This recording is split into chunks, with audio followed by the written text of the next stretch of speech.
teman-teman kelas 12 MIPA, apa kabar? Satu minggu nggak ketemu dengan Bu Apri, rasanya kangen banget jumpa kalian.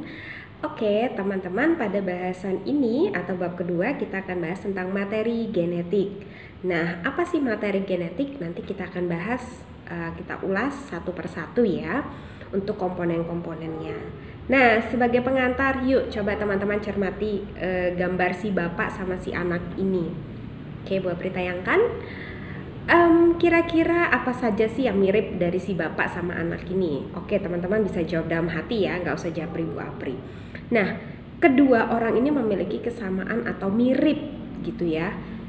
Sebenarnya siapa yang menurunkan? Pewarisan sifat ini diturunkan dari si ayahnya, tentunya ke anaknya, bukan anak ke ayahnya. Berarti si anak ini mewarisi sifat dari orang tuanya. Nah, itu yang disebut dengan materi genetik, yang berkaitan dengan materi genetik nanti berhubungan dengan pewarisan sifat dari induk ke anak ya.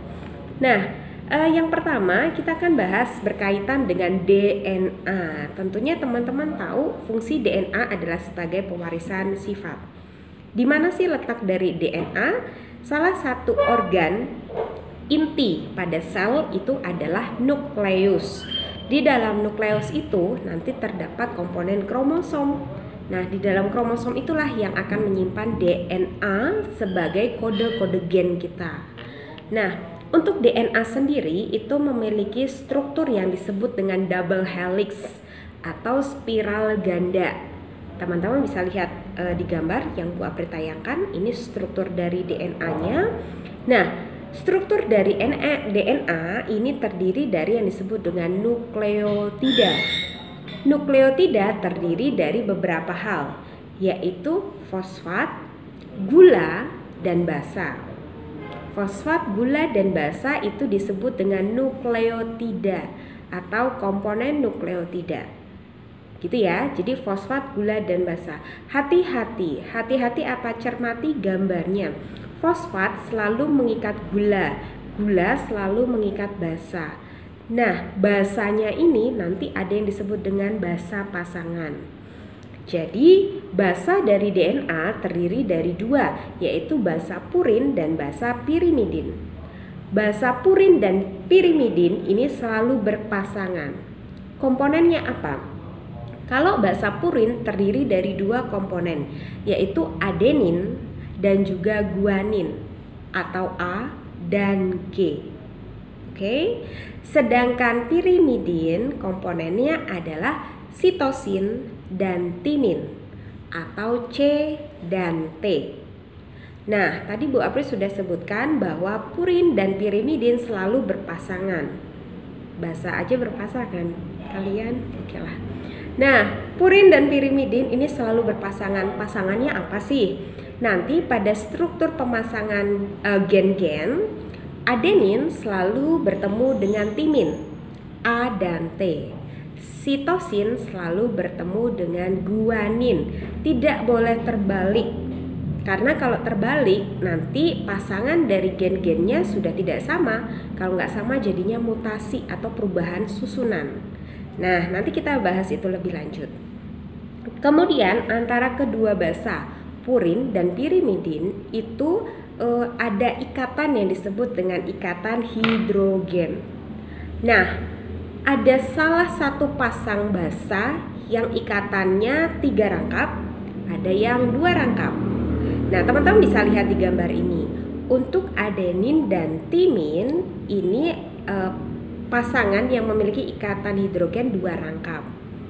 Sedangkan sitosin dan guanin ini memiliki ikatan 3 hidrogen. Jadi yang paling sulit adalah guanin dan sitosin. Gitu ya, teman-teman.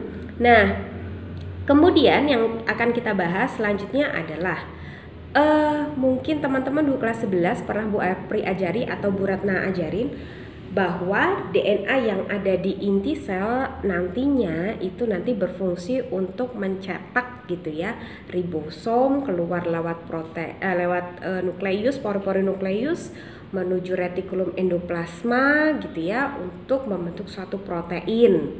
Nah, nanti juga jalurnya seperti itu. Oke, untuk replikasi DNA atau penggandaan DNA ini diawali dari apa sih? Jadi ada beberapa teori. Teori yang pertama yaitu konservatif. Bisa teman-teman lihat. Untuk teori konservatif yang pertama, ada DNA, ini dua DNA akan bereplikasi utuh menjadi DNA baru tanpa ada pemisahan rantai. Dua untai ganda tadi akan bereplikasi langsung menjadi dua. Sedangkan teori kedua, semi konservatif, yang ini biasanya kita pakai sampai saat ini, dari dua rantai DNA akan berpisah menjadi single DNA. Masing-masing single DNA ini akan mencetak cetakan DNA baru.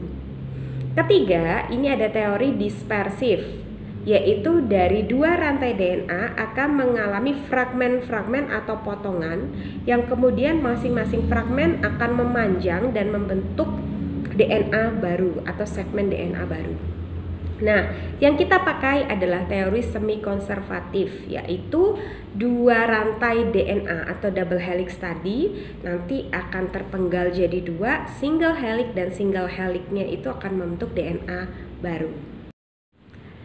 Nah, kemudian bagaimana sih proses replikasi DNA? Untuk proses replikasi DNA ada 3. Yang pertama adalah inisiasi atau tahap pemulaan. Teman-teman bisa dilihat juga dari gambar ya.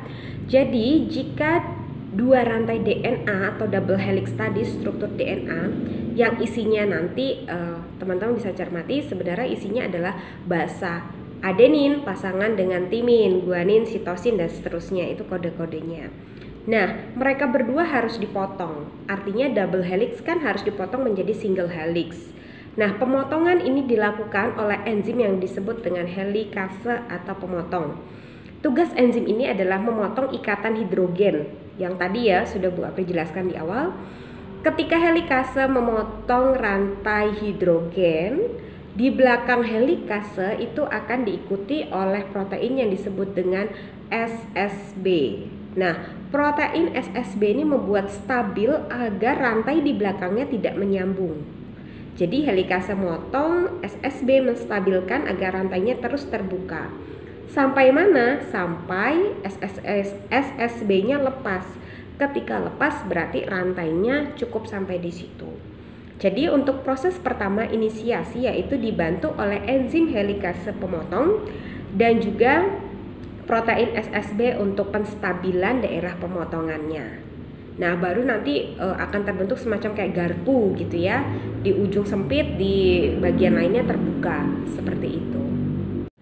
Nah, pada tahap kedua itu ada tahap elongasi atau pemanjangan.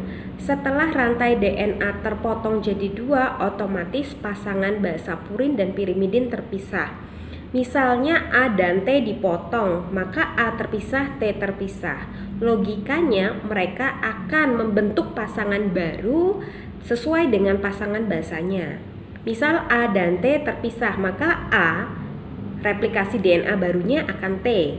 Yang tadi T replikasi DNA barunya akan A. Logikanya seperti itu.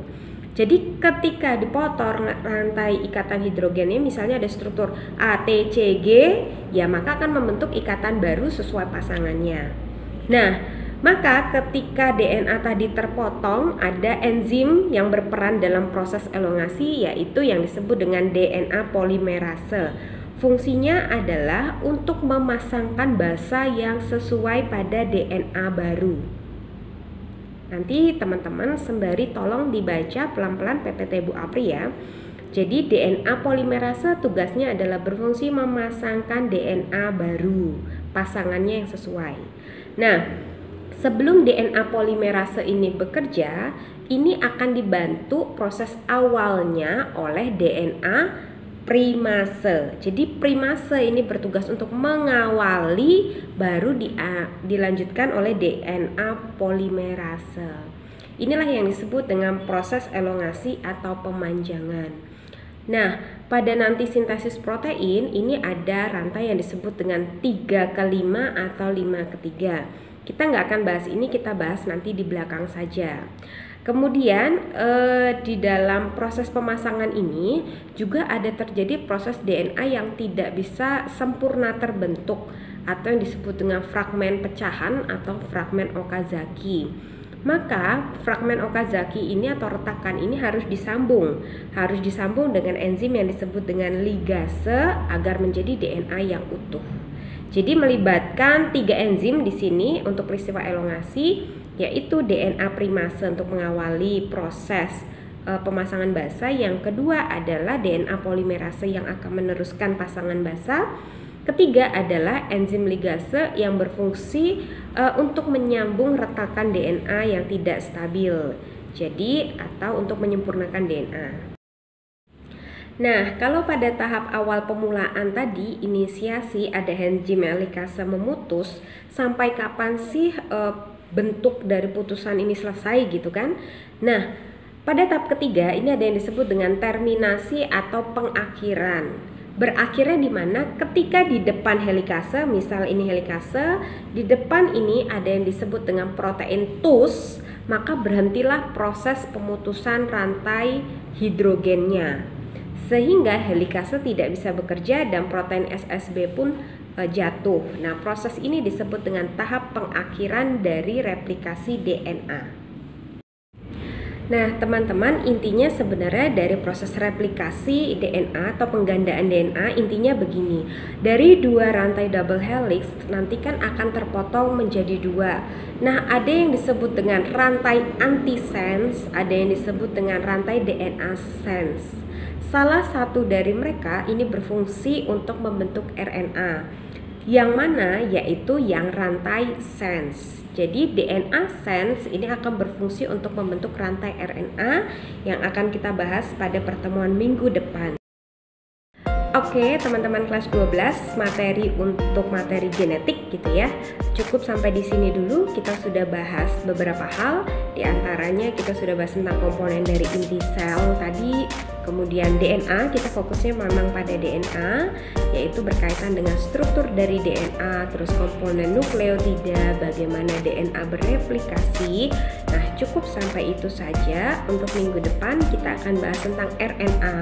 Kalau tadi DNA, kita akan bahas tentang RNA, kemudian proses sintesis protein. Jadi kurang lebih materi ini akan berjalan 3 kali pertemuan.